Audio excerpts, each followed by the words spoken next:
Anda menyaksikan News Update, saya Andra Lesmana. Pemerintah Indonesia membantah jika ada pihak yang melakukan penyadapan percakapan telepon milik Presiden ke-6 Republik Indonesia Susilo Bambang Yudhoyono atau SBY. Penyadapan hanya dapat dilakukan oleh institusi tertentu. Menteri Komunikasi dan Informatika Rudiantara mengatakan pihaknya telah melakukan pengecekan untuk memastikan isu penyadapan tersebut. Dari hasil pengecekan, tidak ada lembaga negara yang menyadap percakapan SBY melalui telepon sebab menurut Rudiantara, penyadapan tidak bisa dilakukan sembarangan.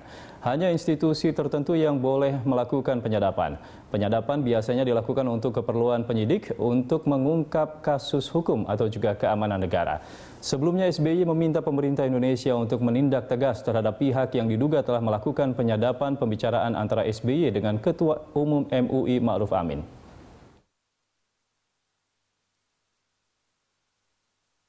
Saya sampaikan, saya cek, nggak ada, penyadapan itu hanya boleh dilakukan untuk kepentingan penegakan hukum atau pengamanan negara. Jadi hanya beberapa institusi yang boleh melakukan itu dengan tujuan tertentu dan itu semua dilindungi oleh undang-undang. Nggak ada yang dilakukan. Lembaga hukum ketika akan melakukan penyadapan itu berkoordinasi dengan nggak bisa. Itu hanya boleh dilakukan atas perintah penyidik. Kalau untuk penegakan hukum ya udah itu aja, nggak ada.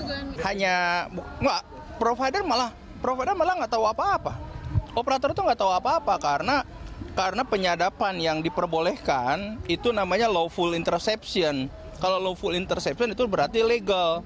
Nah itu nggak ada dan operator juga tidak melakukan apa-apa. Dalam konteks teknologi yang ada sekarang itu